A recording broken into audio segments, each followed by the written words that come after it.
Fox News is going to bemoan the decreasing marriage numbers in America. And who do they blame?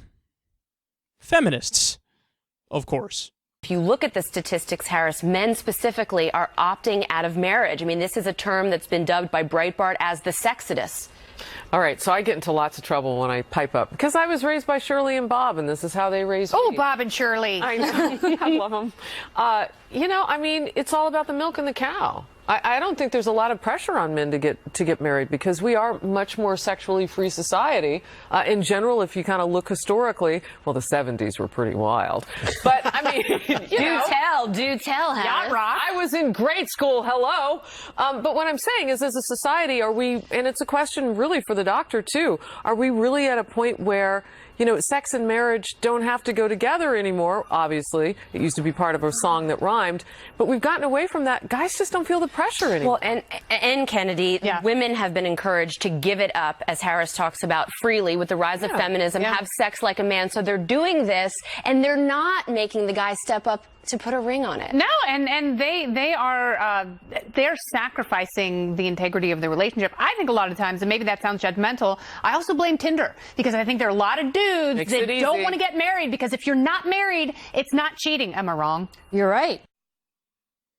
Anytime Fox News talks about social issues, I want to bang my head against the wall. First of all, whenever conversations like this are had, nobody even bothers to actually explain why marriage is preferable to people not getting married. Everybody just assumes that that's true and that we all agree with that. I don't agree with that. And you've never provided an argument as to, no, it's absolutely necessary that everybody gets married because I say so and because that's what we've been doing for a long time, so we should keep doing it. No, but why? Why? Explain. Go into detail. And then what else do they bring up? This all started with, well, a lot of kids are being born and their parents aren't married, and that's a problem. Well, okay, isn't the solution to that for you guys to be arguing for sex ed classes and Planned Parenthood and condom use and the pill? There's your solution, and you guys are totally opposed to that solution. 100% opposed to it.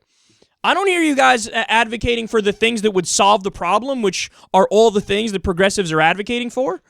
No, instead, what do you want to do? You want to go out there and just blame feminists. That's what you want to do. And it makes absolutely no sense, particularly in this conversation, because there are all different kinds of feminists, all different strains of feminist thought on this issue.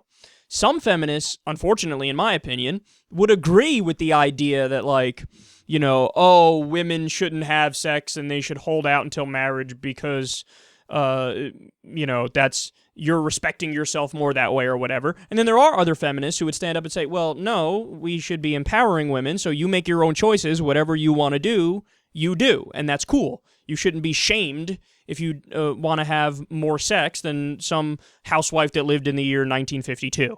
So there's different kinds of feminist thought on this, but they make it seem like all feminists agree.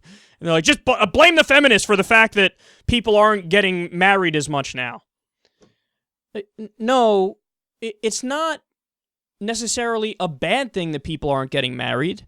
And the reasons why people aren't getting married, I mean, there's a lot of different cultural things that go into that. And again, I don't think they're necessarily bad. If we agree that the main issue here, the main problem here is we don't want kids to grow up without a proper support system, well then, okay, again, we come full circle and go back to my original point. Then you should be arguing for Planned Parenthood, the pill, condom use, free clinic, sex education, safe sex. But you're not discussing that. You don't want to talk about solutions at all. All you want to do is berate women into living in this weird old school lifestyle, which was largely a fantasy even back then, of never have sex until the guy agrees to marry you. And they present it as if like that's an ideal. As if fighting off the urge to fuck until you're 27, as if that's like some sort of brilliant thing that we should all try to aspire to. Or not.